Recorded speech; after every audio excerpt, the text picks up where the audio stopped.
प्रदेश के कई जिलों में स्वास्थ्य संविदा कर्मियों का धरना प्रदर्शन चल रहा है, जिसमें स्वास्थ्य संविदा कर्मियों ने प्रदेश सरकार के सामने 7 सूत्रीय मांग रखी है, जिसको लेकर रामपुर मुख्य चिकित्सा अधिकारी कार्यालय पर सैकड़ों स्वास्थ्य संविदा कर्मियों ने कार्य बहिष्कार कर हड़ताल कर दी है। संविदा कर्मियों का कहना है कि जब तक प्रदेश सरकार उनकी 7 सूत्रीय मांगों को नहीं मान लेती, तब तक वे अपना काम नहीं करेंगे। संविदा कर्मियों ने नियुक्ति को स्थायीकरण करने, वेतन पॉलिसी, 7वें वेतन आयोग का लाभ व जॉब सिक्योरिटी, गैर जनपद में स्थानांतरण, आउटसोर्स नीति, बीमा पॉलिसी व आशाओं को नियत मानदेय की मांग रखी है और मांग पूरी न होने तक कार्य बहिष्कार करके अनिश्चितकालीन धरने पर रहेंगे।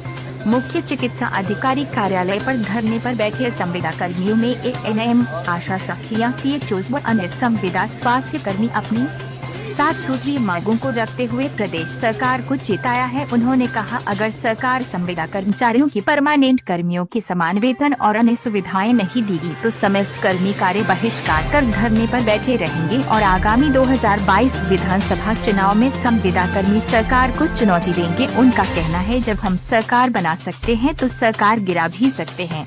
इस संबंध में मुख्य चिकित्सा अधिकारी संजीव यादव ने बताया, 2 दिनों से संविदा कर्मचारियों ने अपना प्रदर्शन जारी किया है और इनकी मांगे प्रदेश स्तर पर रख दी है। वहां पर विचार चल रहा है, शीघ्र ही इस पर सरकार द्वारा निर्णय लिया जाएगा। तब तक हमने इन लोगों से आग्रह किया है कि ये लोग टोकन के तौर पर अपना विरोध प्रदर्शन करें और टीकाकरण को बाधित न करें, क्योंकि ये जनहित से जुड़ा हुआ कार्य है। लोगों की सेहत के लिए बहुत आवश्यक है कि टीकाकरण लगातार चलता रहे। इन लोगों से आग्रह है कि टीकाकरण का कार्य करें और जो इनकी मांगे हैं उन पर ऊपर विचार चल रहा है, जिसका निर्णय जल्दी आ जाएगा।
मैडम, क्या नाम है आपका? मेरा नाम परवीन जहाँ है। यहाँ CMO साहब के ऑफिस के बाहर प्रदर्शन चल रहा है, आपका जी क्या जी, मांग है, क्या उद्देश्य है? हमारा ये उद्देश्य है कि हम आशा संघनी है, ठीक है, और हमें 14-15 साल होने जा रहे हैं इस विभाग में कार्य करते हुए, और सरकार ये कहती है, हमारा विभाग भी ये कहता है कि आशाएं जो है बैकबोन है, ठीक है, आशा संघनी और आशाएं जो है बैकबोन है, लेकिन हमारे बैकबोन जो है क्या कार्य कर रहा है?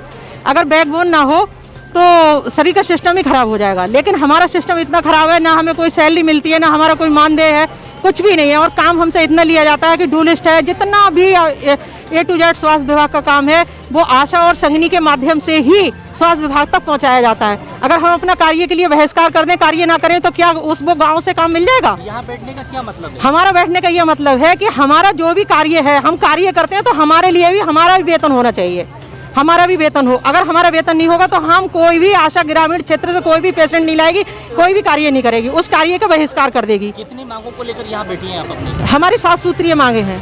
कब तक चलेगा प्रदर्शन? प्रदर्शन का अनिश्चितकालीन है, जब तक हमारी मांगे पूरी नहीं होंगी, जब तक हमारा ये धरना प्रदर्शन चलता रहेगा। और जो सरकार हमारे लिए इस कार्य में सहयोग करेगी, हम वो सरकार बनाएंगे। हम देखते हैं आने वाले समय में सरकार आती कैसे है। जब हम घर चला सकते हैं, घर को अच्छा बना सकते हैं, सुरग बना सकते हैं और घर के लिए नरक भी बना सकते हैं। एक औरत ही घर के लिए बहुत अच्छे सिस्टम चलाती है। जब औरत ही वोट नहीं देगी, सरकार देखें कैसे सरकार बनती है। क्या नाम है आपका? मेरा नाम है, मैं आशा हूँ और निशरा भी ब्लॉक मिलक से हूँ। मैं चल रहा है, क्या मांगे, क्या सर मांगे ये हैं, 2 साल से हम अपनी जान जोखिम में डाल के अपने बच्चों को भी नहीं देख रहा है, घर कुछ नहीं देख रहा है। हम पूरा दिन कोविड में ही लगे हैं, कभी सर्वे कर रहे हैं, कभी ड्यू लिस्ट बना रहे हैं, टीके लगवा रहे हैं, सारा हम अपना काम अच्छे से कर रहे हैं। उसका हमें इतना सा भी मानदेय का या कुछ भी हमें नहीं मिल रहा हैगा।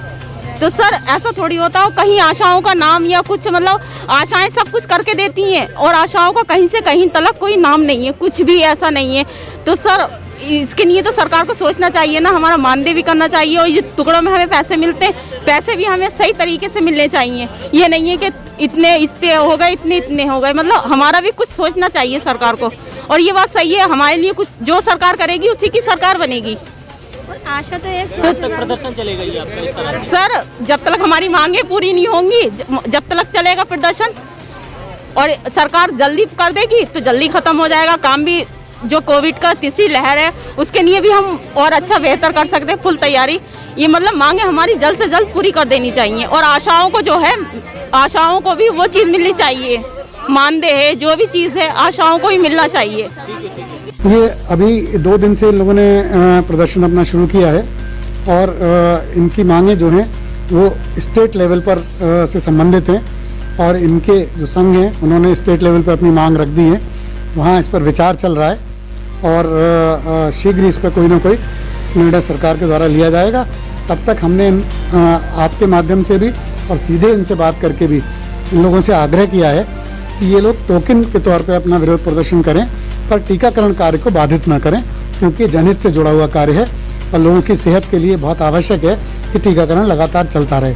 तो आपके माध्यम से मेरी पुनः इन लोगों से पुरजोर अपील है कि टीकाकरण का कार्य करते रहें और अपना विरोध प्रदर्शन अन्य माध्यमों से करते रहें और आपकी बात उन पर सरकार पर जो चल रही है उसका नतीजा जल्दी अच्छा होगा।